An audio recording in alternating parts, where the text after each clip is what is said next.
The prince shouted, "Save the consort." The princess stopped struggling and sank into the water. "I am Chi Tang, the princess." When I heard those words, my heart turned to ashes. 3 days ago, I married into the prince's household on the same day as the side consort. People said she should be the real princess. I never imagined that the ones who would bring me to my death were the prince I loved and his side consort. But it's okay. I was reborn. I died, completely and utterly. But I also came back to life and became the beloved wife of the Prime Minister. It was because of this that the Prime Minister wanted to take me to the funeral of the sixth princess, which is also my own funeral.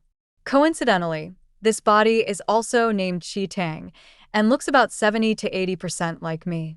Everything is so coincidental, as if it were deliberately arranged. I even feel like I am my own substitute. The day I fell into the water, she fell too. Maybe that's why I became her. Now, I only have one thought. I will take my revenge. That was 3 days later. I stood far outside the morning hall, listening to people crying for me. Ironically, after my death, they held only a simple funeral, and the sixth Prince Yi Run and his side consort only pretended to cry, shedding a few fake tears. I couldn't help but sneer. "Tanger, what's wrong?" A gentle male voice came from beside me. I turned to look. It was the Prime Minister, Chen Yu. I looked at his face, shook my head, and said, "It's nothing, my lord." Chen Yu didn't ask any more questions. He glanced inside and gave me a faint smile. "Go on in." I walked in, my gaze scanning the crowded room, but I didn't see the sixth prince or the side consort. There were so many people, and the servants were moving back and forth. Chen Yu and I got separated. "It's fine." I walked back to the room I used to live in, the door wide open. Just as I was about to step in, a soft, sweet voice suddenly came from inside. "Prince, be gentle." "The prince? You run?" Without thinking, I glanced inside, and it looked like a real-life, eye-catching scene from an erotic painting. Yi Run, naked, turned his head to look at me, his face full of terror. I froze for a moment, my breath catching. My morning hall is still set up in the front yard, and he's having fun in the back?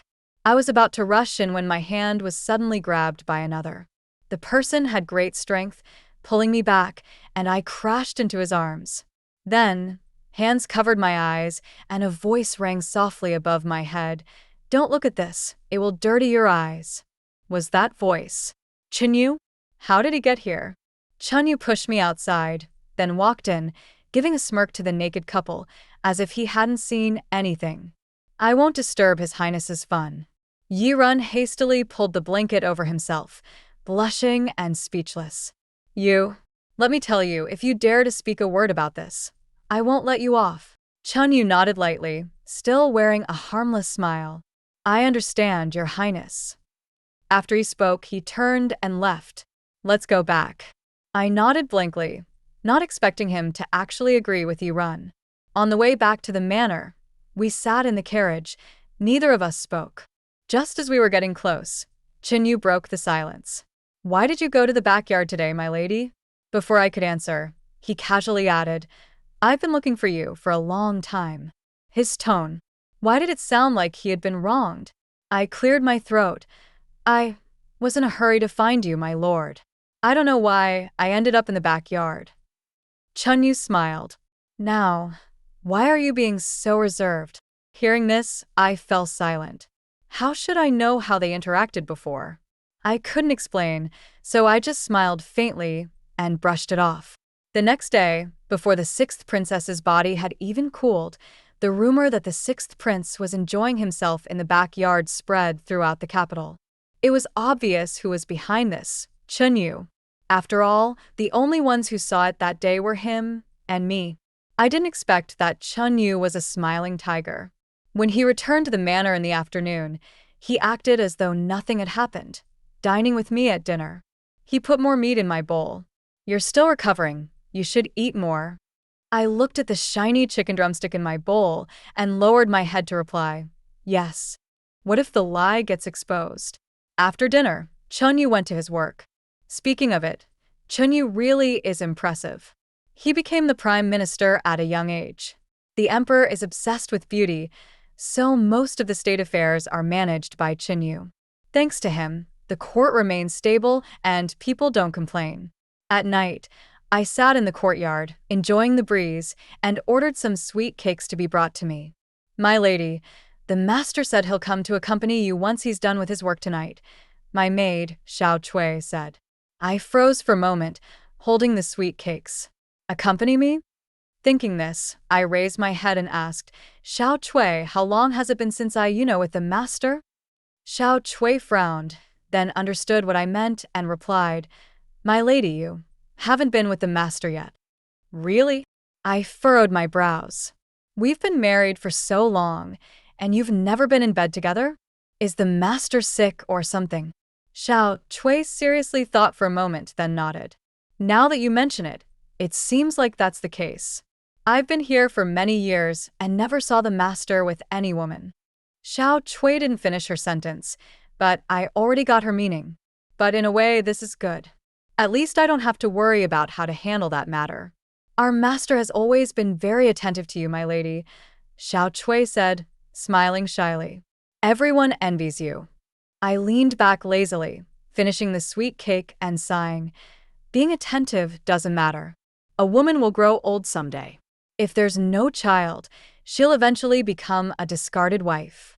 These past few days, leaving the sixth prince's manor, my heart has been a bit more peaceful. If only I could go back and see my parents, that would be even better. My lady, you've really changed a lot these past few days. Xiao Chui suddenly said this, startling me. How have I changed? You've been talking more and your mood seems brighter, Xiao Chui said.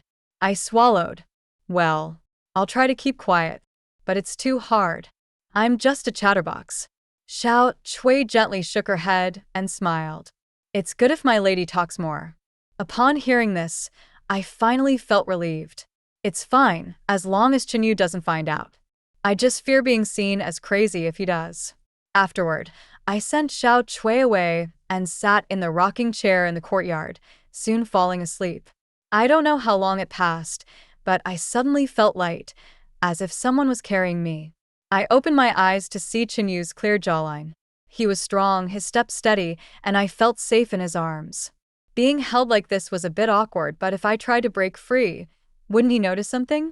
But what's with these hard lumps on his chest? Thinking this, I reached up to touch them. But just as my palm touched them, a voice sounded above me. Only a short while, and my lady's desires have grown. Startled by the voice, I quickly pulled my hand back, awkwardly smiling.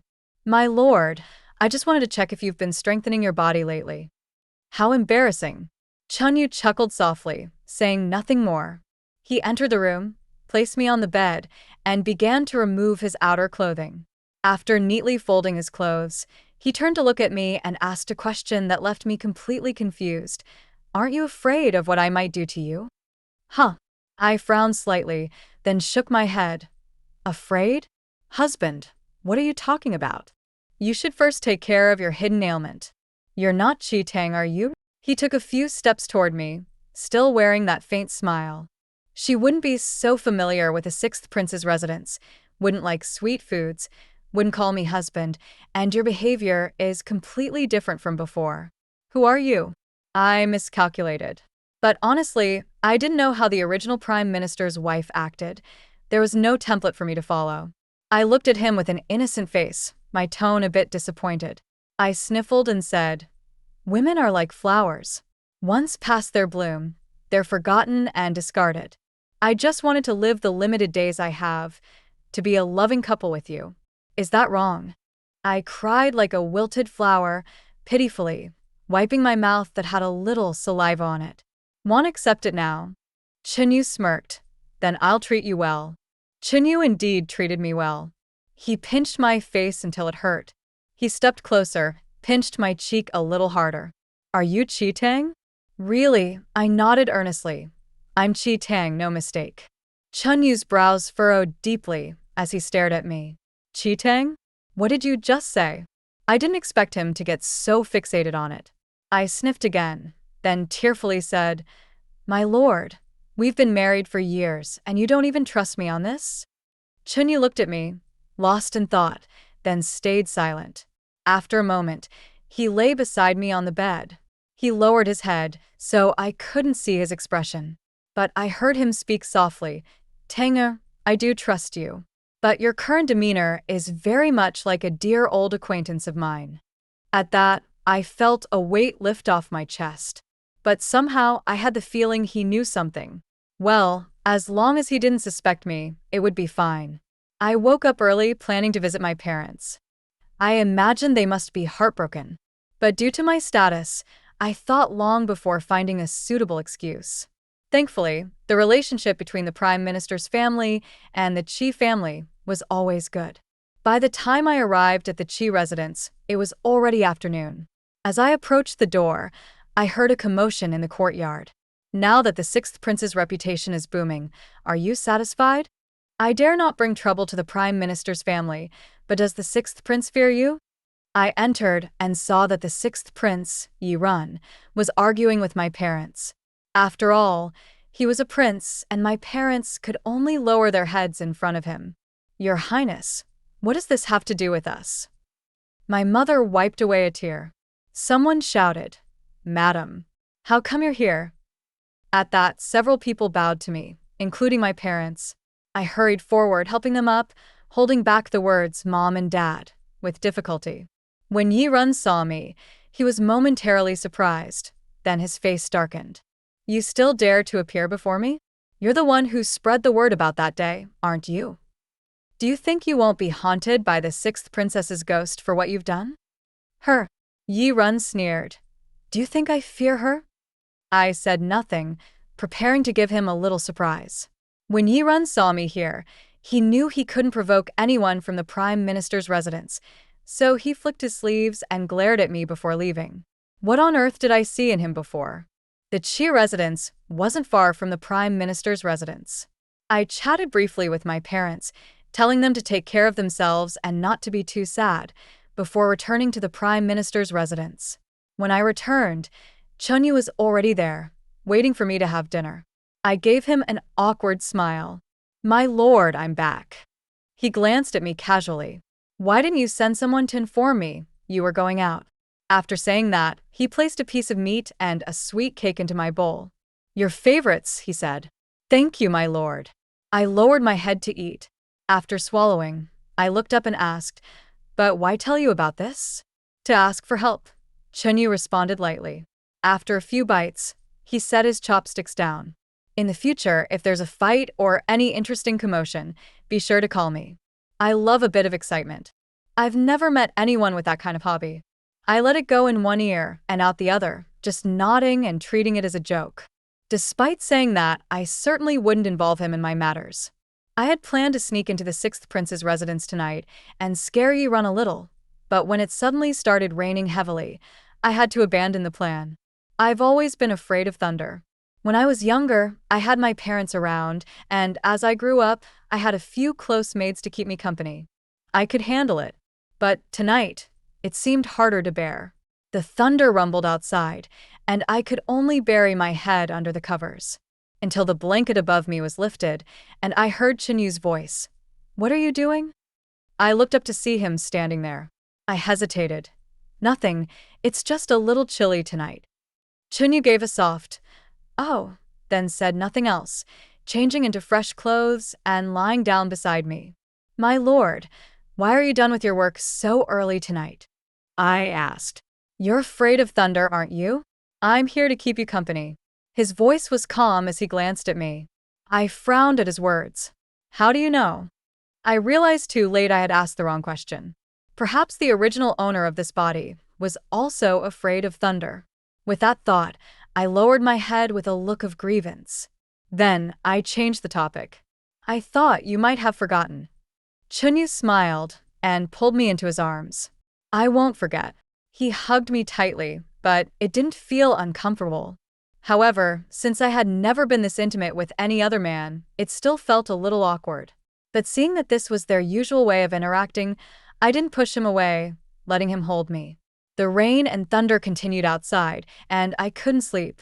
I carefully asked, My lord, if one day you find out you've been tricked, really badly, how would you deal with that person? It depends on the situation, Chinyu answered briefly. I frowned again at his words. What does depends on the situation mean? From the days spent with him, I realized that Chinyu appeared gentle and polite, but he was actually a scheming tiger in disguise. Then again, how else could he have held on to the position of prime minister for so many years? I didn't dare to ask more questions, fearing he might notice something was off.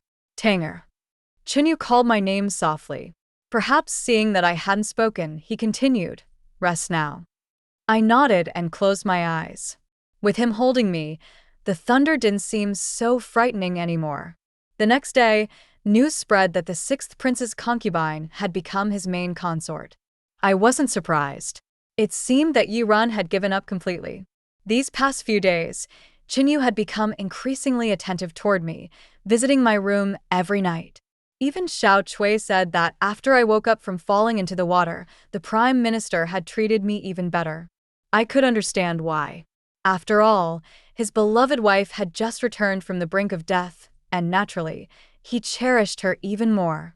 One morning, Chinyu told me that the empress's coronation ceremony would take place in 3 days. The emperor may have ignored state affairs, but he never missed any of the court's frivolous matters. When I saw the emperor 3 days later, the beautiful and glamorous empress was sitting by his side. Walking beside Chinyu, I took my seat as he did. Yi Run arrived early, holding hands with his newly appointed queen, Lin Cheng. They were so affectionate that it seemed like they were about to kiss. Watching the loving couple, I clenched my fists tightly, unable to contain my anger.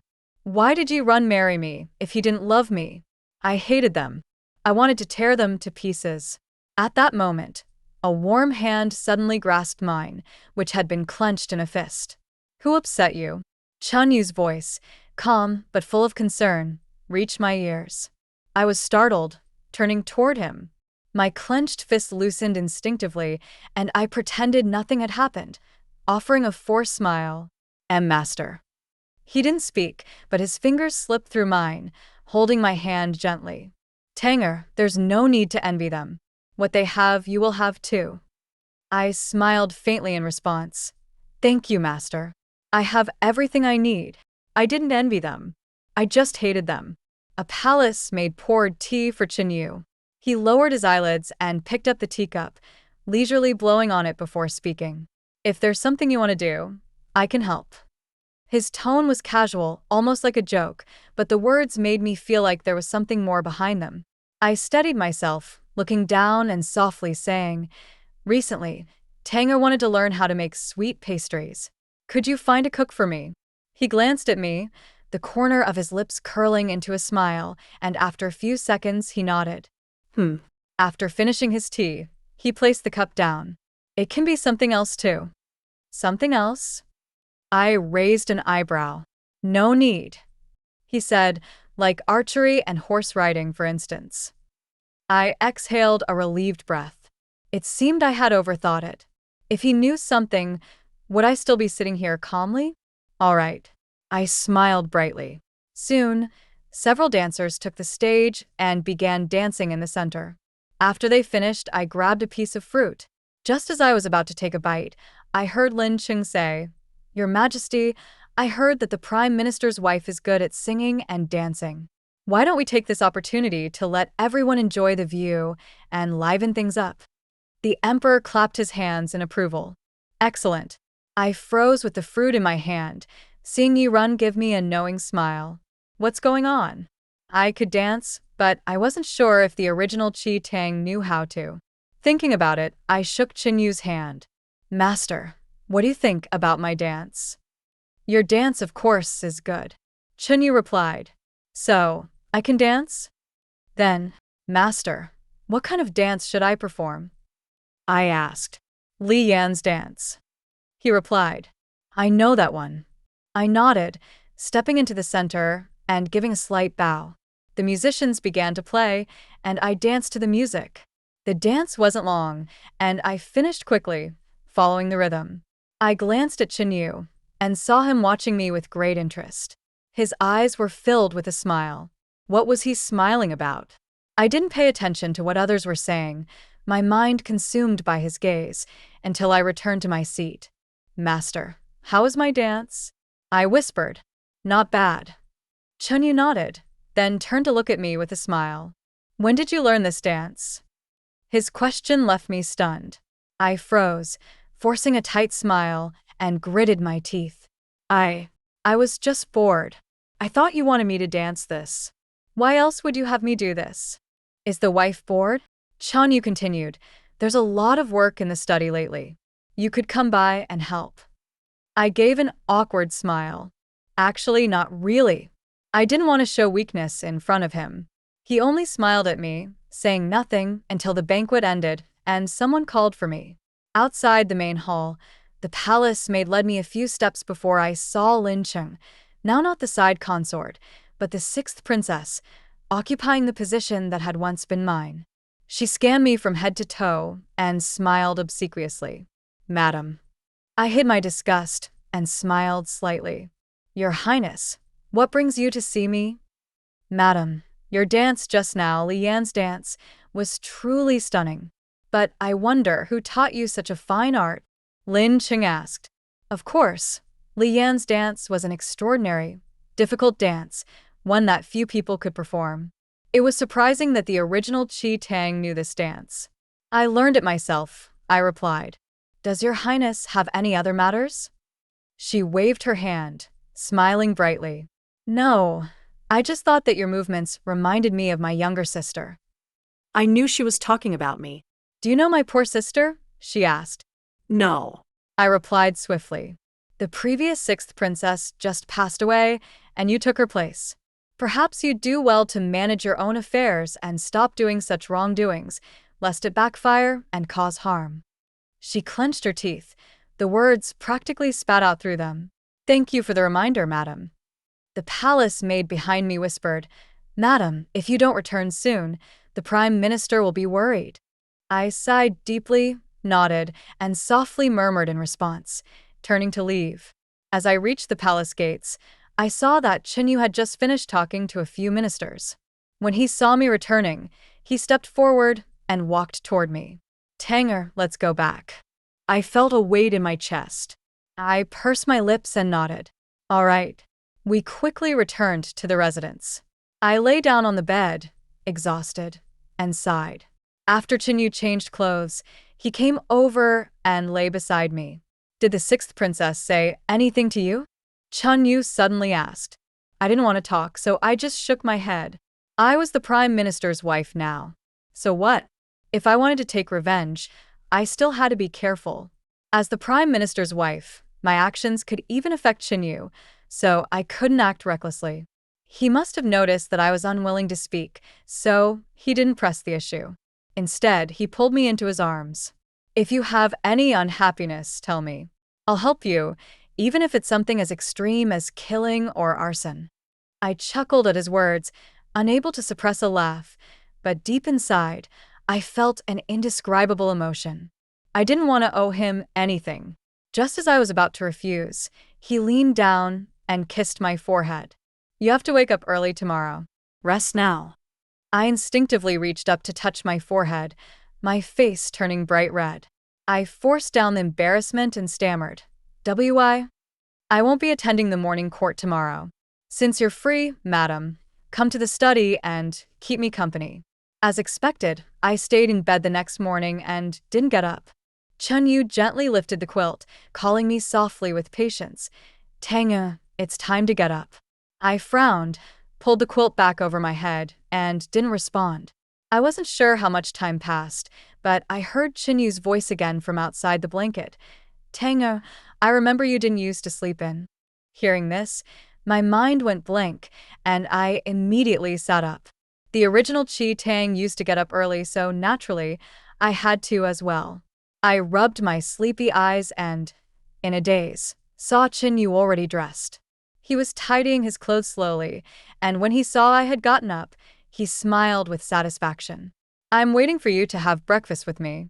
After he said that, he walked out with large strides, leaving me sitting blankly on the bed.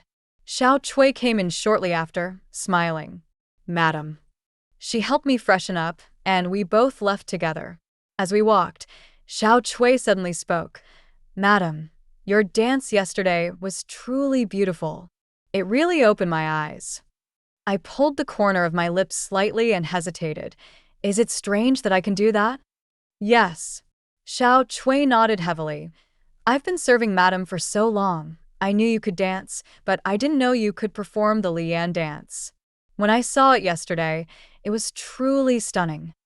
I pursed my lips and didn't reply. This dance was taught to me by Chunyu, so I should be able to dance it, right? Perhaps the original Qi Tang learned it when she was young. Xiao Chui not knowing wasn't strange. It must be that.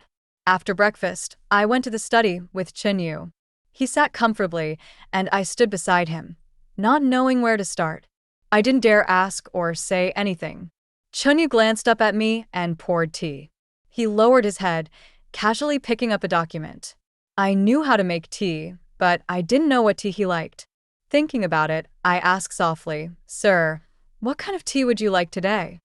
Chunyu paused for a moment before raising his head and saying lightly, You know what tea I like. I smiled at him. I know. I didn't know at all. But since I didn't know, I had to leave the room. It was fine. Xiao Chui must know. I'll go ask her. Just as I turned around, Chinyu's voice rang out again. Tanger, the tea is over there. I looked in the direction he was pointing and saw a small tea room behind a beaded curtain. I stared at it for a moment, as if struck by lightning, and after a few seconds of blankness, I walked over. I haven't been here for so long. I forgot, I said with a smile. Chan Yu only curled his lips, his gaze returning to the document. I walked over, gazing at the several types of tea laid out, deep in thought. There were only 4 or 5 types. If I picked randomly, I might get lucky and choose the one Chinyu liked. But if I didn't, I couldn't bear to think about it. After some thought, I chose the one at the edge. The ones used often would probably be placed on the edge, right? I skillfully made the tea, and then walked over with it. Sir, the tea. Chinyu nodded and reached out to take it. He blew on it lightly, and took a small sip. My heart was in my throat, and I clenched my fists tightly in my sleeves, feeling nervous. When he put the cup down expressionlessly, without any unusual signs, I finally breathed a sigh of relief. Did I guess right? Before I could be happy, I quickly stepped aside. Afterward, Chinyu occasionally had me refill his tea, or grinding for him. Chinyu always looked at me with a gentle smile, and I suddenly realized he didn't seem as difficult to deal with as I had imagined. It wasn't until I was yawning from sleepiness that Chinyu finally spoke to me. Madam. He called me suddenly, and my drowsiness disappeared. I looked up and replied, Huh? Chinyu lowered his head and flipped the document. He spoke casually. I've been feeling uncomfortable with the 6th Prince's manner lately, and I'm planning to find a way to deal with them. Do you have any good suggestions, madam? His question caught me off guard. So, Chinyu didn't like the way Yi Run was handling things either? I thought carefully and asked in return, Where do you plan to start? Chinyu tapped his finger lightly on the table, thinking for a moment before speaking. He has a deceased princess. I had someone investigate, and she was killed by him and his concubine together. Indeed, that person was me. But when he said he had someone investigate, I was slightly surprised. I didn't expect he would investigate this matter. But since the Prime Minister's residence and the Qi family have always had a good relationship, it made sense that he could send someone to investigate. Chunyu's plan to start from this aspect aligned with my intentions. I was about to ask what he planned to do when I heard him continue. What do you think, madam? She was killed by the 6th prince. We could use this to teach him a lesson. Such as? Set fire to the 6th prince's wedding chamber. Before I finished speaking, I heard Chinyu laugh softly, but say nothing. Hearing him laugh, I frowned and asked, Sir, what are you laughing at? Chinyu suppressed his smile, looking like nothing had happened. Madam is really kind. I thought you would suggest something more ruthless. I thought to myself that I couldn't be that ruthless, after all. It was about using Chinyu to take revenge on Yi Run, and they didn't have any life-and-death enmity. I couldn't let someone go and stab you run, right? After that, we both fell silent. I saw that the tea beside Chinyu had cooled, so I prepared to replace it. Just as I reached out, Chinyu stopped me. Madam, you've worked hard. Let the servants do it. As soon as he finished speaking, a servant came in, and seeing that he really didn't want me to tire myself out, I didn't refuse. I sat back down. Chinyu picked up the document he hadn't finished reading and began reading it carefully. The servant replenished the tea and placed it by Chinyu's side, then heard him say, "Wasn't this tea too bitter? Didn't you use it to entertain guests? Why are you?" Before the servant could finish, Chinyu interrupted him. "You're mistaken. I only drink this tea." "Ah, yes, I've been busy lately." The servant laughed awkwardly and quickly left the room. Another day passed, and that night, Chunyu and I made plans. I would burn Yi Run's wedding chamber because it was originally the room of the former sixth princess, which was also mine. Chunyu would design a way to distract the surrounding guards and keep watch for me. I didn't expect Chunyu to actually agree to this so readily. To avoid being caught, I even went out of my way to ask Xiao Cui about my usual habits, so I wouldn't scare Chinyu when I climbed over the wall. Soon, the two of us climbed over the wall into the sixth prince's manor. I stood by the wall, brushing off the dust, and clicked my tongue. "Sir, you're a grand prime minister, and yet you can still climb walls?" Chanyu slightly lifted the corner of his lips, but didn't say anything. I was familiar with the terrain here, but to avoid raising any suspicion, I followed him around for a few more rounds. When we reached the door, I could hear some heavy breathing from inside the room. The lights were off, and I didn't have to guess what they were doing. The door was only slightly ajar, and the sounds inside grew louder, piercing my heart like a needle. They were bold, not even afraid that I would come back to haunt them after I died. Chanyu must have seen me frozen in place as he walked over and pulled me into his embrace, whispering, "Tanger, how about we call it off today and come back another time?" Chunyu's embrace was warm. I bit my lip, suppressing the discomfort in my heart, and managed to smile, lowering my voice as I said, "What are you saying, sir? Since we're already here, we can't back out now." By now, I had no love left for Yurun. I was just grieving for my past self. Chunyu finally responded softly and released me from his arms. He stared at my eyes, seemingly wanting to say something but didn't. The two inside were so engrossed, and the door was fully closed, so they didn't notice us. I wasn't sure what Chinyu did, but despite the short preparation time, no servant came over.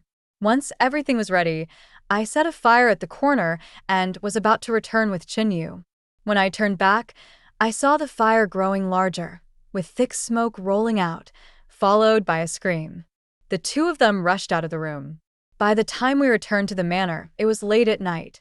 We changed into new clothes. "Madam, I feel relieved today," Chinyu said, lying on the bed, leaning against the headboard while waiting for me. "What about you?" I was buttoning my clothes when I heard his words.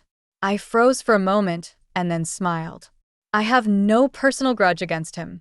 If you're relieved, then that's good. I wanted nothing more than to kill him, to avenge my life. But since Chunyu was here today, I didn't act harshly, only burning his house. How could that be called relief? Chunyu stared at me for a long while, smiled lightly, and then shook his head. I suddenly feel it's not enough. What else does the sir want to do? Chunyu didn't answer immediately. As I approached the bed, he reached out and pulled me into his arms, making me sit down on his lap. His hands circled my waist. His exceptionally handsome face slowly leaned in closer to mine, a casual smile on his lips. "Tanga, may I kiss you?" His question stunned me. I thought, am I not his wife? Does he still need to ask? I didn't think much of it. Perhaps this is how it always is with them. But if I didn't agree, would Chinyu, in a fit of anger, kill me, this fake wife? Yet, I couldn't exactly ask him if I had ever agreed before.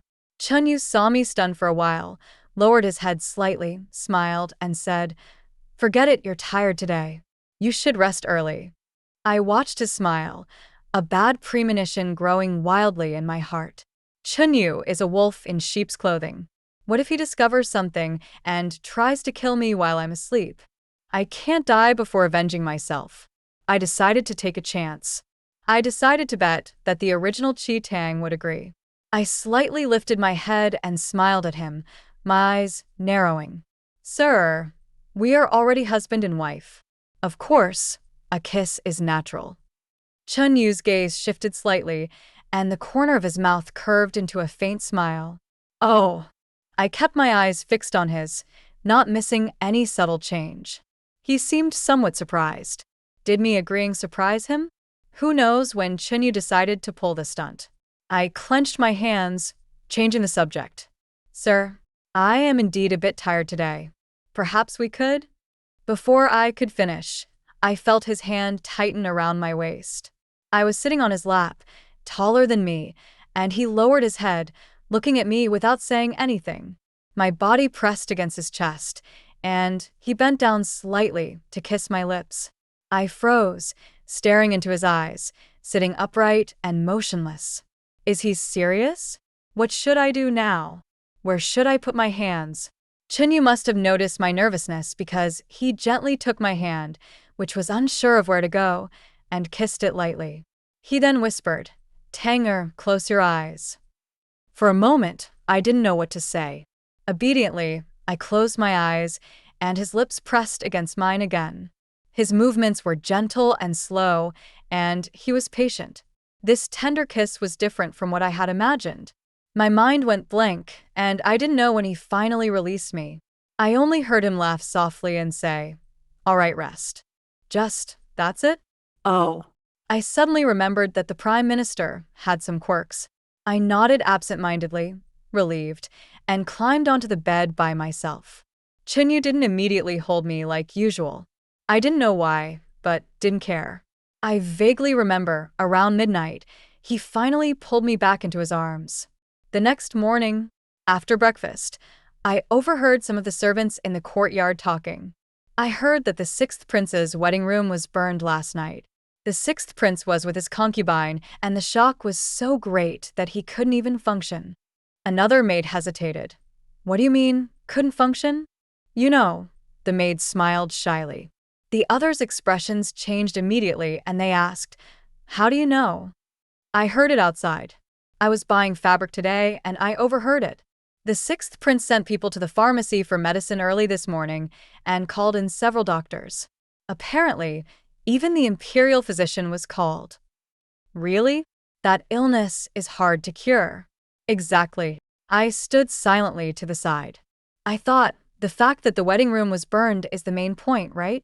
I had been startled awake in the middle of a dying illness, only to find out I was the fool. But if Yi-Run was frightened like this, it fulfilled my wish. The maids continued, but wasn't the sixth prince secretly sending people to look for a cure? How did this information spread? I frowned slightly when I heard this. Yes, Yi-Run couldn't let anyone know about this. So someone must have leaked the information. I thought it over, and I believed it was Chun Yu who had spread the news. Was this his way of feeling relieved? It was ruthless. The maids suddenly stopped talking, and I looked up to find them all staring at me. Madam. Madam seems a little embarrassed. Yes. I nodded and turned to leave. On the way back to the house, Chun Yu had just returned from court, so I was called to the study. Since I had nothing to do, I agreed. When I entered the study, Chun Yu was holding a book I didn't recognize. Noticing my arrival, he glanced up at me, and his usually cold expression suddenly softened into a smile. He called out softly, Tang. Lord, did you call for me? I asked. Chun Yu pointed to the seat next to him. Sit here. Without saying anything, I obediently sat down and asked again. Lord, is there something you need? Stay here with me and read, he replied. It was quite boring sitting there, and I was just about to say something when Chun Yu spoke again, just like he always did. All right, I thought. I couldn't argue with him. Seeing my reaction, Chun Yu smiled lightly. I had some sweet pastries made for you. I actually wanted you to try them. As soon as he finished speaking, a maid entered with several plates of pastries. My eyes lit up, but since I was a lady, I needed to remain composed. I smiled at him. You're thoughtful, Lord. Chunyu only smiled back, not saying anything, and returned to his book. With him not looking at me, I felt more at ease. I kept smiling, then picked up one of the colorful pastries from the table and put it in my mouth. It was exactly the flavor I liked. Since I had been reincarnated, I noticed many coincidences. From Chunyu's behavior, it seemed like the original Tanger liked all the same things I did. I guess that's why Chinyu hadn't noticed anything odd about me so far, and it also made it easier for me to relax around him. Just as I hadn't even swallowed the first pastry, a guard rushed in. Lord, it's bad. Lord Qi was attacked on his way back to the manor and was struck with a sword in his right shoulder. Lord Qi. I thought. There was only one Lord Qi in the entire court, my father. My father? My heart raced, and before I could think of anything else, I jumped to my feet. How is he? What's his condition? The guard wiped his sweat and replied, I came to report to you first, but I'm not sure of Lord Qi's condition. Without wasting another moment, I hurriedly rushed out, hearing Chinyu calmly say, prepare the carriage quickly. When I arrived at the Qi Manor, I found the courtyard filled with people. My mother was inside, crying inconsolably. A group of men and women were quietly discussing among themselves. Qi Manor really is unlucky. Not long ago, the daughter drowned, and now the head of the household has been attacked. Who could they have offended? They whispered. I heard their words, and my heart twisted in pain. I quickly entered the room, and Chenyu silently followed behind me. Inside, my mother was sitting on the bed, wiping her tears. She looked up and immediately tried to bow when she saw me and Chenyu enter. I helped her up, and my eyes immediately welled up when I saw my father lying on the bed, barely alive. But with Chenyu there, I forced myself to hold back the tears. No need to stand on ceremony, Madam Qi, I said. Lord Qi is blessed by the heavens. He will be fine. My mother wiped her tears again, muttering, Thank you for your kind words, madam. My father had been attacked, and I couldn't just sit idly by. At that moment, Chenyu, who had been silently standing behind me, suddenly spoke. Tanger, stay with Madam Qi, I'll be right back. I looked at him deeply, feeling disappointed as I lowered my gaze. Of course, he was the Prime Minister. How could he have time for this? I didn't resent him. After all, this had nothing to do with him. But the fact that he let me stay here with my mother, I was grateful for that. I nodded, and Chenyu turned to leave. I stayed with my father until deep into the night, but Chenyu still hadn't returned. I wanted to tell my mother to rest, but she refused and insisted I sleep first. After some hesitation, she finally agreed to let me go, asking me to return tomorrow. She had a room prepared for me, and I was exhausted. I shut the door and climbed into bed, hugging my knees and curling up in the corner. My eyes were empty as I leaned against the cold wall, feeling drained but unable to fall asleep. My parents hadn't done anything wrong, so I couldn't understand who could be so cruel. I had to find the person who did this. I didn't know how much time passed as I sat there, lost in thought, until I heard the sound of rain outside. Maybe Chinyu had just finished his work?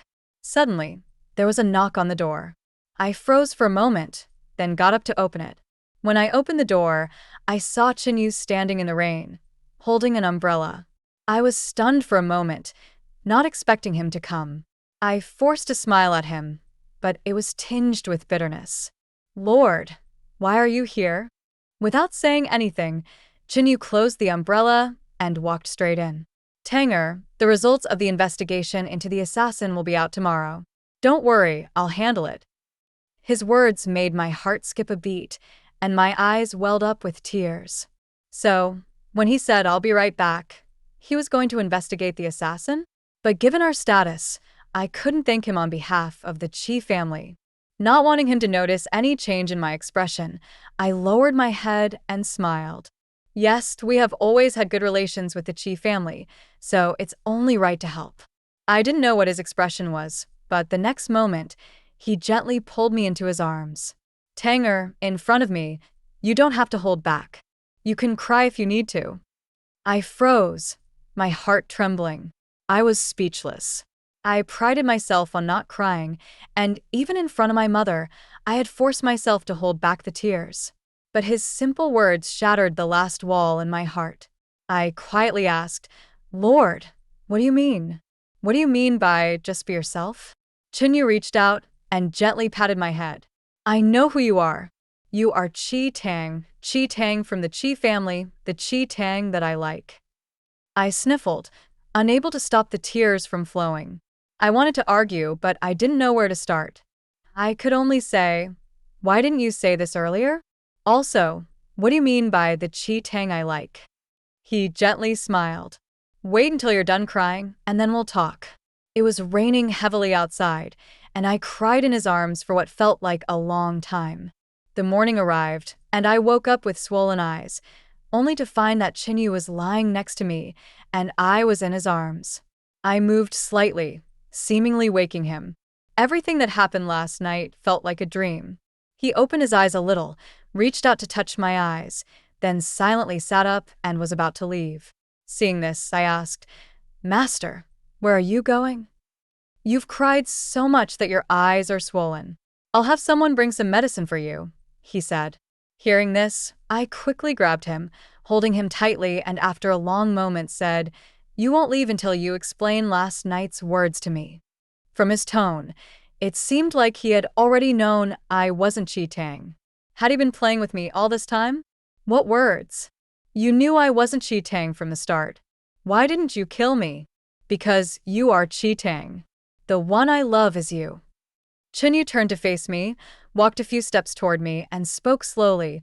You love to sing and chew, you like sweets, and you enjoy fishing. When you heard about Lord Chi's assassination, you were the most worried. I fell silent for a moment after hearing that. So this meant he wasn't going to kill me? I still felt something was off. What about the real Chi Tang? I paused for a few seconds, then asked, maybe because she and I fell into the water at the same time, I became her? Emma. She was originally a spy sent by an enemy country. They gave her the name Chi Tang before sending her here. She wasn't originally called Chi Tang. She might have heard some rumors. Chunyu paused for a moment and continued.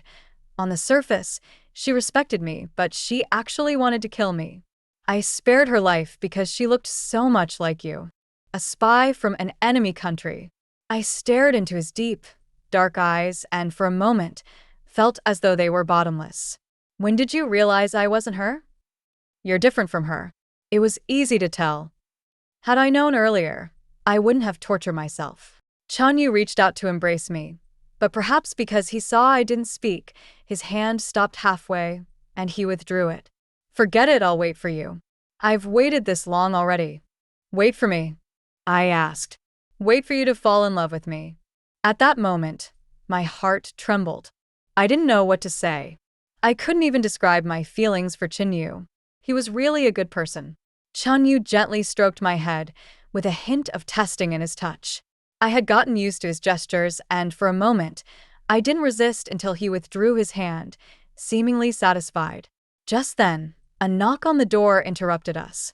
Chinyu went to open the door, and a guard came in, spoke a few words, then turned and left. Seeing this, I quickly got up and asked, What happened? The person who harmed your father has been found. My eyes lit up. Who? Prince Li Yirun. Yes, my father had always been kind, both in the court and at home, never offending anyone. But if it was Yirun, everything would make sense. I furrowed my brows, and I suspected that it had something to do with the night I burned his wedding house. He must have been frightened and held a grudge, thinking my father did it to avenge me, and thus sought revenge on him. His actions made me sick. Chunyu didn't say much else, only, I'll help you. We walked out of the room, with me still swollen-eyed. As we exited, many people cast approving glances at us, though most of them seemed to be looking at Chinyu. Why were they staring at him? Well, to be fair, he did look very handsome, and his every movement exuded a gentle charm. We quickly arrived at my father's room, where my mother was holding a bowl of medicine, ready to feed it to my father. My parents had always been very loving. After feeding him the medicine, I gently persuaded my mother to go rest. She hesitated for a long time, but finally agreed, giving me many instructions before reluctantly leaving the room. Since my father needed someone to stay with him in the afternoon, Chinyu asked me to go have a meal. I agreed to return soon and replace him, then hurriedly left. Not long after I stepped out, an arrow suddenly shot and lodged itself into the stone table beside me. Attached to it was a letter. I looked up, but there was no one in sight. Fearing Chinyu would wait too long, I quickly tucked the letter into my bag and hurried away. When I returned, Chinyu had already left for official duties. I stayed by my father's side until the afternoon. During that time, my mother came by several times, expressing her concern. In our conversation, she mentioned that my name, Chi Tang, made her emotional. She said if her daughter were still alive, she would be about the same age as me. I knew she was thinking of her deceased daughter, me. I really wanted to tell them I wasn't dead, but seeing them emerging from their grief, I didn't want to ruin that. Because I hated Iran, I wanted revenge. If something happened to me, they would grieve once again, and I couldn't bear that. I convinced my mother to go rest, but since my situation was special, she didn't want me to stay up all night taking care of my father. She didn't allow it, and it was just as well that Chinyu sent someone to take me back. After a bit of back and forth, I agreed. When I got into the carriage, I was surprised to find Chinyu was already inside. "Have you had your meal?" he asked as soon as I climbed in. I shook my head, honestly. No. Without another word, Chinyu handed me an oil cake. "Eat something first, fill your stomach." Since Chinyu already knew who I was, I didn't hesitate. "Thank you, master." I smiled and accepted the oil cake, taking a big bite. Chinyu looked at me, chuckling softly. The next day, I woke up early preparing to go to Qi Manor. After having breakfast with Chinyu and getting ready to leave, a guard hurriedly came with bad news. "Master, madam," the guard lowered his head and said, "It's not good. Prince Li has gathered many guards outside. He says there are spies from an enemy country in the Prime Minister's residence and insists on searching the manor to clear it out." My eyes widened. Spies from an enemy country? That would be me, right? But how did he know there were spies? I steadied myself and looked at Chinyu. Chinyu remained calm, holding my hand. "Don't worry, I'm here." His words were like a reassuring anchor. We stepped out one after the other and saw the guards at the door, with Yi-Run at the front. Yi-Run looked at us with a wicked smile. "Lord Chun, I heard there are spies from an enemy country in your residence. This prince has come to help you find them. No need to thank me." As he said spy, his gaze briefly rested on me. He was probably referring to me. "No need to trouble yourself, Prince." Chunyu replied indifferently. "No trouble at all." Yi-Run waved his hand grandly, then turned to the guards behind him, searched them thoroughly. As soon as he finished speaking, the guards charged into the manor. "Thank you, Prince." Chunyu did not stop me. I knew that even if he wanted to, he couldn't. I lowered my head, feeling a tightening sensation in my chest. Chunyu quietly squeezed my hand, signaling me to stay calm. It wasn't long before a guard pulled out several letters, one of which had not been opened. I immediately recognized it. The unopened letter was the one I had taken off the arrow yesterday, but hadn't opened yet. "Lord, we've found some suspicious letters." Yi-Run quickly walked up, grabbed the letters, and glanced down. He almost laughed out loud. "Lord Chen, look, we've indeed found something from the spy." "You say, where was this found?" Yi-Run pointed at the guard who had spoken. "Back to the Lord. It was found in the Prime Minister's wife's room," the guard answered. "Prime Minister's wife is a spy?" Upon hearing this, my brows furrowed in shock. I had lived in that room for a while and never saw these things. They must have been hidden by the original owner, only to be found by Yi-Run's people. I was puzzled. Why didn't she destroy these letters on the spot? Why wait for someone to find them? Not only didn't she destroy them, but she didn't even hide them well. I lowered my head and remained calm.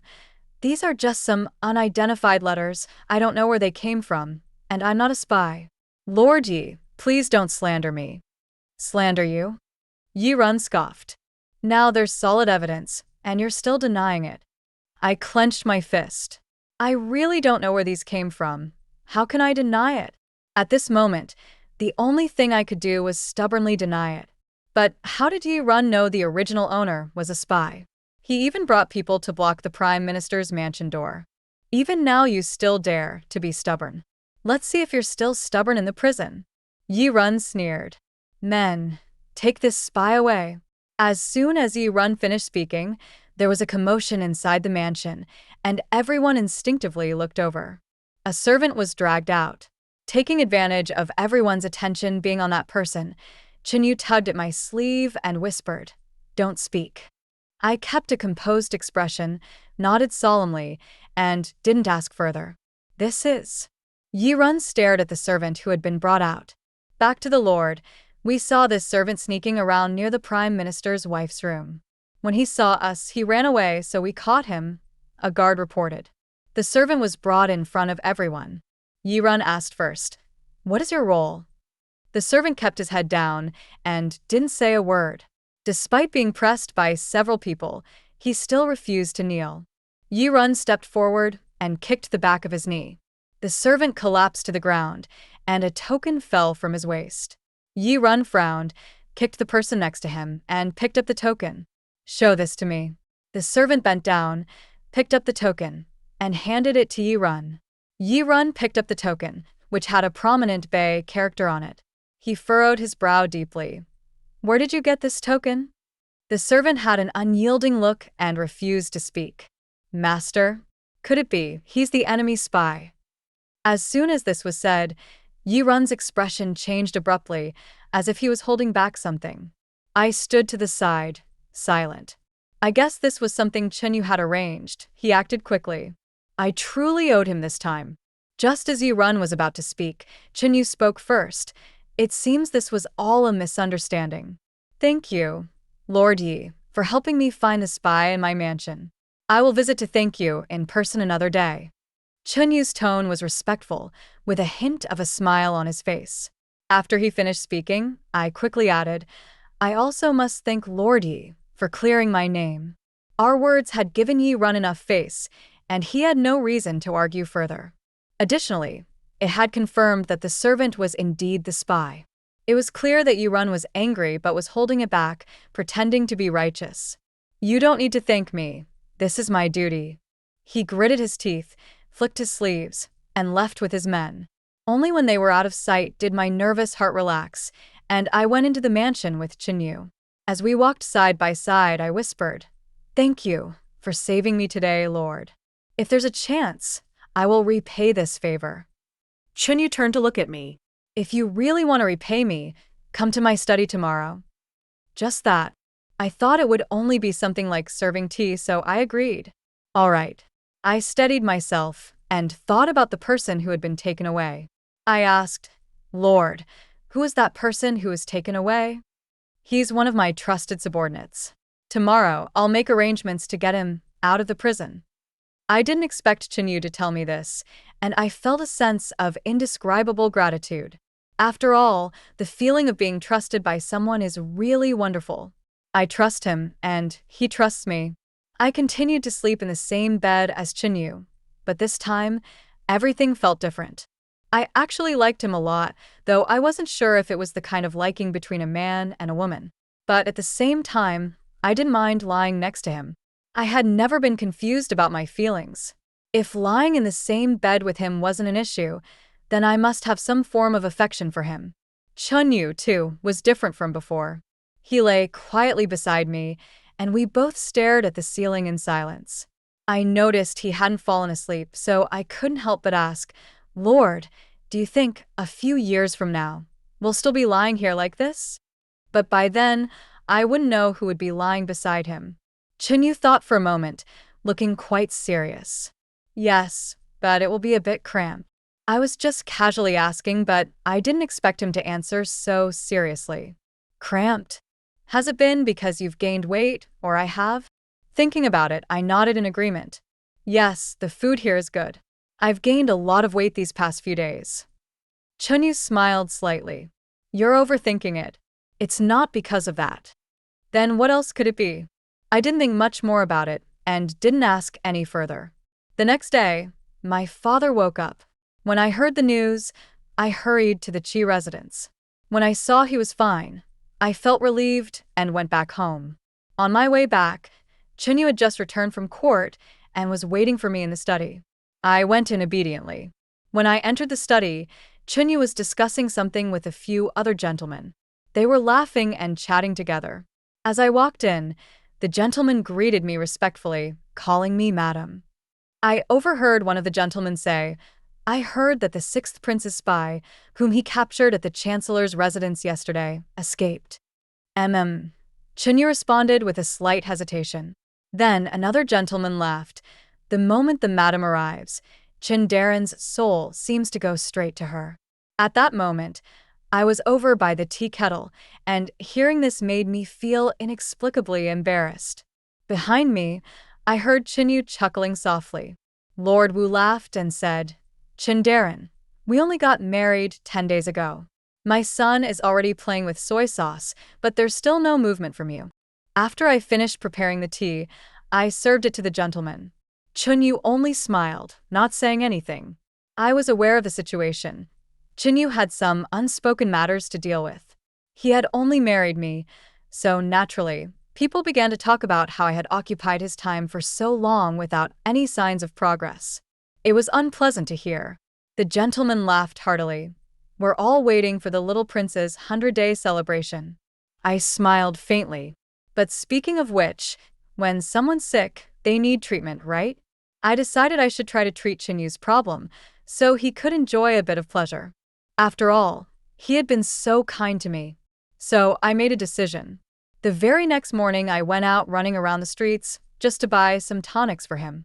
I almost got into a fight with a vendor over it. Before I left, the vendor smiled and said, "If it works well, help me promote it. Write a review, and I'll send you another pack for free." I agreed. That evening, when Chunyu returned, I had already prepared the tonic for him. Chunyu had a light evening, returning to the room early. He walked in and immediately saw the medicine I had prepared for him. He walked over and asked, "What is this?" I looked at him seriously. "My lord, this medicine can solve a long-standing ailment of yours. It's also a way for me to thank you for your care these days." Chunyu didn't seem impressed. He simply responded, "I'm not sick." I could understand. After all, men care about their image. I looked at him and said, "My lord, I went to great lengths to get this." Hearing that, Chinyu seemed a little moved. He picked up the medicine and, half in doubt, took a small sip. The medicine was bitter, and he furrowed his brow slightly. Seeing this, I quickly took out some sweet dates from my bag and stuffed them into his mouth. "My lord, how does it taste?" I asked. "What kind of medicine is this?"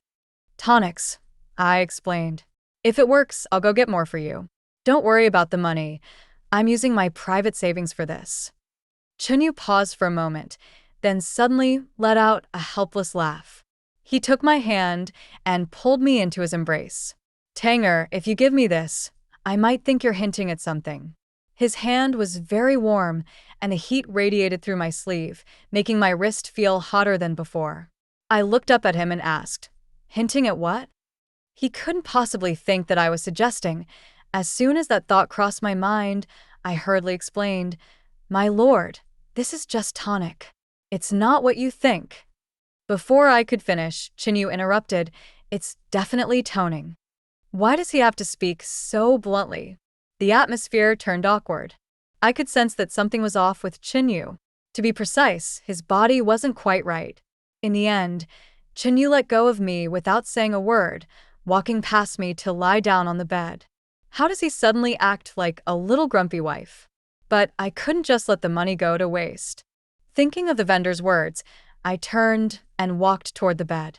At that moment, Chunyu was changing his clothes. I asked, "My lord, what do you think of the effects?" "Not much," he replied. I continued, "So, do you feel anything now?" Chunyu glanced at me and replied, "Not really." I looked at him, his shirt slightly open, and smiled awkwardly. My lord, if you write a review, I can get another batch of medicine and save some money." Chunyu didn't answer, but went to bed. I followed and climbed in beside him. My lord, I have one more question. Before I could finish, Chunyu slowly turned to face me, his gaze deep and calm. Do you really want to write a review? I detected a hint of danger in his voice. I quickly thought for a few seconds, stammering, "Well, I'm not forcing you. If you want to, it would be better." As soon as I finished speaking, Chinyu reached out, pulling me closer and tightening his hold on me. At this close distance, I could feel his warmth clearly. "Tanger, you know I like you." I froze for a moment, but didn't push him away. I smiled weakly. "Actually, I like you too." Chunyu froze as well, but didn't ask again, perhaps afraid I would change my mind. My tone was very casual. I didn't even expect myself to say something like this one day. I could feel his arm tightening around me, holding me firmly. After a long time, he finally spoke in a low voice. "Tanga, you must be tired today. Rest." I didn't think much of it. I nodded obediently and prepared to lie down. But just as I lay down, a sudden thought struck me. Wait, he hasn't finished the medicine I gave him. I quickly climbed out of bed and grabbed the cup of medicine from the table, walking over to Chinyu. "My lord, you should drink the medicine first before sleeping," I said with great patience and affection. "Drink it all at once." "Are you starting to care about me now?" "Mostly because this medicine is quite expensive." I could tell Chinyu was a bit helpless, but he didn't get angry. He looked up at me slightly. "You want me to drink this because you think I'm not capable?" This kid is so straightforward. "Actually, yes, that's what I meant." I nodded. "My lord, there's no shame in it. It's better to cooperate with the treatment. It's good for both you, me, and everyone, right?" Chunyu smiled faintly. He stood up slowly, took the cup from my hand, and drank it in one go. I was a bit surprised, staring at him in a daze. Then I heard Chinyu say, "Come here, let's talk about how you feel."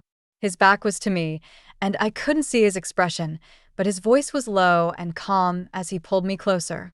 I nodded, happy. "All right."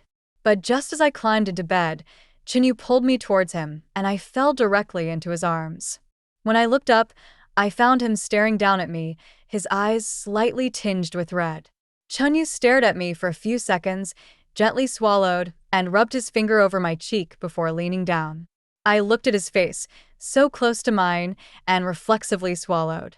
Chunyu paused, locked his gaze with mine, and slowly leaned down to kiss my lips.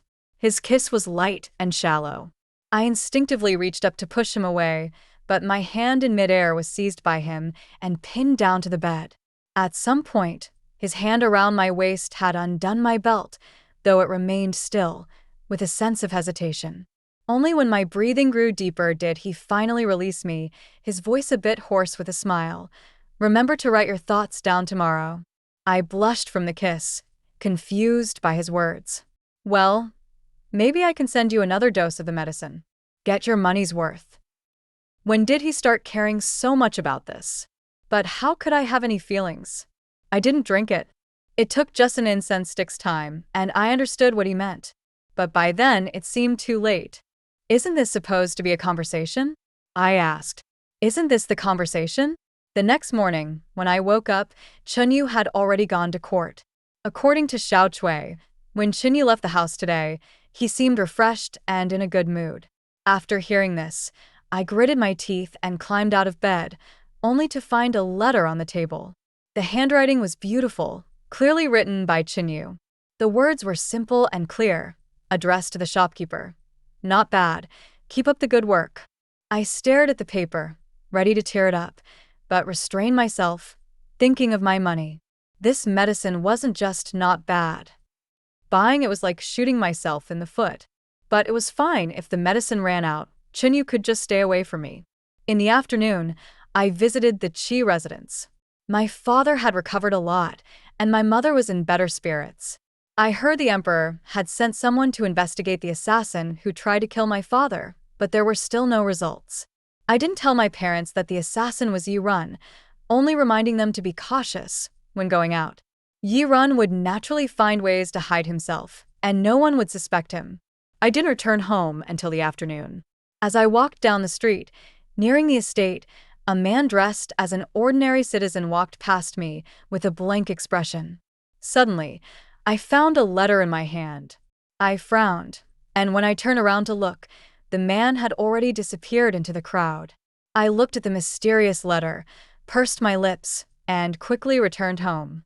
As I entered the estate, someone approached and reported that this man was Chun Yu's personal bodyguard, named Yin Ming. Madam, His Excellency was urgently summoned by the Emperor today, and as soon as he returned, he was sent to Zhangzhou. I don't know what it's for, but His Excellency will be away for a few days. He left me behind, so if you need anything, please tell me. I nodded and dismissed him. Once in my room, I carefully examined the letter. There was no writing on the envelope. I opened it to find a piece of paper with a few hurriedly written words. Qi Yan, 3 days later at noon, meet at the tea house on the south outskirts of the city. The signature was only a single character, Bei. I furrowed my brow. Was this letter mistakenly delivered to me? I wasn't called Qi Yan, but the person seemed intent on delivering it to me. And the Bei at the end, was this from the northern country? Or someone else? I wasn't sure, so I called for Yin Ming.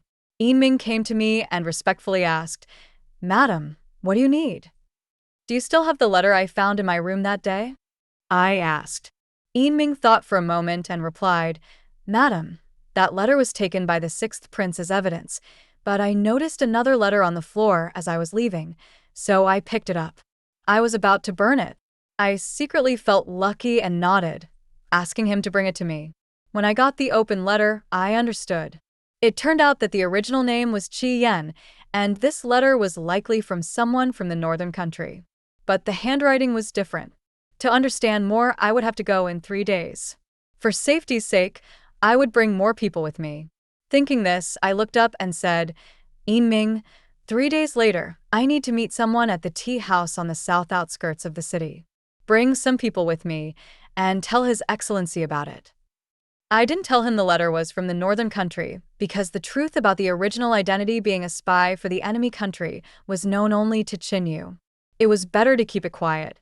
Though Yin Ming was puzzled, he nodded and agreed. Yes, madam. After Yin Ming left, I burned both letters. The day soon arrived. I went to the tea house on the south outskirts, asking Yin Ming and the others to hide in the shadows. At noon, there were few people around. I looked around and noticed a man staring directly at me. He was dressed like an ordinary citizen, but his demeanor was out of place. I paused for a second, then walked over and casually sat down. He seemed somewhat familiar. I tentatively smiled at him. Seeing his expression, I asked first, Big brother, do you need something? The man stared at my face, pressed his lips together for a moment, and then spoke. Yenner, how have you been recently? I nodded. Pretty good. He seemed a bit surprised.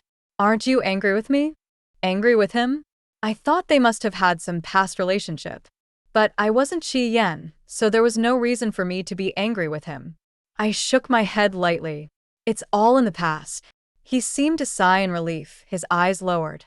Today, I came to tell you that the sixth prince, Yi Run, is colluding with the crown prince of the northern kingdom. You know too much, and you've refused to join them. They may try to harm you next. I looked at him with some disbelief. So, Yi Run directly surrounded the prime minister's residence, claiming there were spies inside. He already knew about it, and went in only to find evidence and eliminate me. The letter I hadn't opened yet was most likely from them, urging me to consider joining them. But since I didn't open it or reply, they must think I've rejected them. He continued, Yenner, I've arranged for a fake death scene at the prime minister's residence. Afterward, I'll take you with me and find a safe place for you to live peacefully for the rest of your life. I couldn't possibly go with him. My vendetta wasn't over, and my parents were still here. Thanks, but there's no need. I waved my hand. My mother always taught me to handle my own affairs. He suddenly stood up. You refuse to go with me because you still resent me? He slammed his fist on the table. I will not let you die. Even if you refuse, I'll forcefully take you with me. I tilted my head back to look at him, then smiled lightly, leaning back lazily. Brother, I brought quite a few people with me. Whether or not you can take me depends on your ability. The man seemed to doubt my words. He hesitated, glanced at me with a strange gleam in his eyes, and after a moment's hesitation, shouted, "Come, take her back." As soon as he finished, the shop owner and the waiter stepped forward quickly, their eyes fixed on me. I clicked my tongue and waved my hand. Dozens of people emerged from the dense forest, quickly surrounding us. He looked surprised, his gaze sweeping from left to right, and finally landing on me. "Yenner, I'm sorry I've betrayed you," I said with a smile. "If you don't act today, I'll let you go, as a thank you for telling me this news. But from now on, you don't need to worry about my matters, understood?" He raised his hand to signal his people to stay still. It seemed like he wanted to say something, but he only moved his lips and said, "Yenner, you really have changed. You're no longer like you used to be." I remained silent. After speaking, he quickly led his people away. Only after they disappeared did I rise and head back to the residence.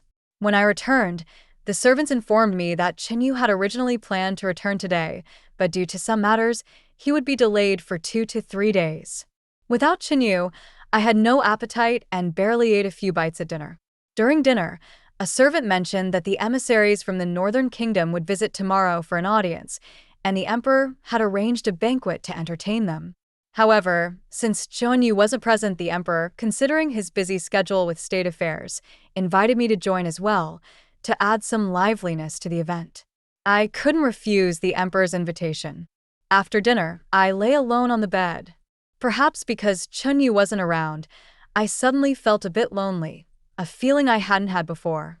Yurun planned to team up with the Crown Prince of the Northern Kingdom to deal with me, and the emissaries from the Northern Kingdom would also be visiting the next day. I couldn't shake the feeling that things weren't that simple, so I planned to prepare and bring some people to guard outside the palace as a precaution. The day passed quickly. When I arrived at the main hall, many people were already seated and chatting. Not long after I sat down, the Northern Kingdom emissaries arrived.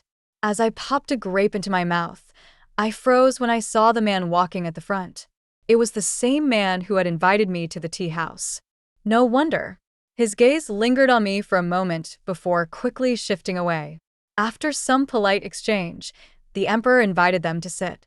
From their conversation, I learned that this man's name was Qin.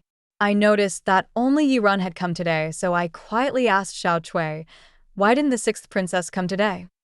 "Madam, I heard the sixth princess is unwell, which is why she didn't attend," Xiao Cui replied. I tugged at the corner of my lips and popped another grape into my mouth without saying anything. These two were always inseparable, but today Lin Cheng wasn't here. I wondered if it was because she was genuinely unwell, or if Yirun didn't want her to witness whatever might happen next. The banquet was lively, with soothing music playing. But as the evening drew to a close and the sky grew dark, a loud crash suddenly broke the peaceful atmosphere. The doors of the hall were kicked open with a loud bang, and a group of people wielding long knives charged in, immediately killing several servants standing by the door. The hall was immediately filled with screams. Chaos erupted. Compared to the others, I remained calm. "Someone, protect the emperor," someone shouted. As soon as the words were out, palace guards rushed to fight the intruders. I frowned and grabbed Xiao Cui's hand. "Let's go quickly." We were both small in stature and managed to slip out through a window. Since it was an assassination attempt in the imperial palace, the palace guards were well prepared, and there weren't many attackers. But just as we landed, the attackers quickly followed and surrounded us. It was clear that their target was me. Around 10 palace guards flew over the palace walls. As soon as I saw Yin Ming, I recognized him immediately. These were my people. Without saying a word, the two sides began fighting fiercely. Although my people were skilled, they were outnumbered and couldn't stop the attackers. A few of them broke through and charged towards me with knives. Yin Ming was entangled with several people and couldn't break free in time to rescue me. I wasn't skilled in martial arts. I dodged a sword, but before I could steady myself, a sharp pain pierced my right shoulder. Looking down, I saw a long sword protruding from my shoulder, blood dripping from the tip. As he pulled the sword out, I let out a muffled groan. the pain making my face contort in agony. Instinctively, I pressed my hand to the wound, but I couldn't stand and collapsed to my knees. You really do look a lot like that bitch, Chi-Tang. A familiar voice rang out above me. Both of you make me want to kill you. I didn't need to look up to know it was Yi-Run's voice. This prince cannot stay for long. I must go before my father and put on an act. You take care of these people. Kill them cleanly to avoid any future trouble. Yi-Run didn't linger and gave the order before hurriedly turning to leave. Once Yi-Ming had dealt with the people on his side, he finally rushed over and stood in front of me. At that moment, a gentle breeze stirred beside me, and a pair of hands appeared before my eyes. I turned my head slowly, enduring the pain, and saw the man who had invited me to the tea house, Qin. Perhaps they recognized him as the North Country's envoy, as they didn't rush toward me again. Iner. Qin looked at me helplessly. He spoke as if to reach for me, but I stopped him, gritting my teeth. I held myself up with one hand, the other pressing on the wound. The blood pouring from my shoulder nearly filled my palm, and I didn't want anyone to misunderstand. He froze, his eyes full of confusion. Iner, how did you become like this? Are you still upset that I married someone else? Well then, you married someone else, and I have a husband. Let's cut ties completely. I spoke, wincing from the pain. Before Qin could finish, I felt a tight pull on the back of my collar, and suddenly, I was yanked away. I looked up to see Qin. Seeing him was like seeing a lifeline. He had arrived with his men. I didn't want to speak, so I simply stretched out a hand to signal for him to help me up. Without saying a word, he frowned deeply and bent down. Instead of taking my hand, he lifted me in his arms. I wasn't sure when I passed out, but when I woke up, it was already the next day. Chunyu brought me medicine and fed it to me. I wasn't the type to risk my life, so I obediently drank the medicine. Sir, if you hadn't made it back yesterday, I'd be done for. I swallowed the medicine and said. Chunyu gave a faint smile. You're clever. You knew to bring more people. I smiled back. It's all thanks to you, sir. After finishing the last spoonful of medicine, I heard Chunyu say softly, Tanger, someone reported to the Emperor that they saw Sixth Prince stab you. He denies it, so the Emperor wants you to go once you're awake. Identify him? I perked up and said, help me up. You just woke up. Wait until tomorrow. I grinned and raised an eyebrow, asking, the Emperor's order, do you dare to disobey? Who else knows you're awake besides me? You've already taken all the bamboo shoots from the mountain. Chunyu smiled lightly and leaned down to kiss my forehead. Sleep. Finally, it was the next day. I woke up early to go. I couldn't refuse Chunyu. He carried me into the carriage and out again, holding my hand all the way to the palace. I told him, Sir, you're being so kind to me, I'm almost moved to tears. Chunyu smiled and teased, you'll have to repay me for this. By the time we arrived at the palace, Yi-Run was already standing in the center. He looked as though he hadn't slept all night. His eyes were dark with exhaustion. When he saw me enter, his eyes suddenly brightened. Your Majesty, I called. No need for formalities. The Emperor waved his hand and asked, let me speak plainly. Someone saw Sixth Prince stab you that night. Is that true? I lowered my head and answered, yes. Father Emperor, don't listen to his nonsense. Yi-Run shouted. I have no reason to harm her. Before he could finish, a voice came from outside. Your Majesty. Everyone instinctively turned toward the door. It was Qin. Seeing him, the Emperor asked, Envoy Qin, what is it? Qin walked in and respectfully bowed. Your Majesty, I have another matter to report. He slightly raised his head. It concerns Sixth Prince. What is it? Qin slowly turned his gaze to Yi-Run. Sixth Prince has been conspiring with the Crown Prince of the North Country, one aiming to steal your throne, the other seeking the Northern throne. Their hearts are treacherous. A messenger reported yesterday that the Crown Prince has already been disposed of. As for why they wanted to kill the Prime Minister's wife, it seems she accidentally learned of their plan, so they wanted to silence her. I couldn't help but feel puzzled. I shook the hand that Qinyu was holding and whispered, Hey, hasn't he already become the crown prince of the north? The throne will be his sooner or later. Why is he so anxious? Chun Yu patiently explained. The emperor of the north country plans to depose the crown prince and appoint another prince as heir. I suddenly understood and nodded, secretly giving him a thumbs up. Little genius, as expected of you.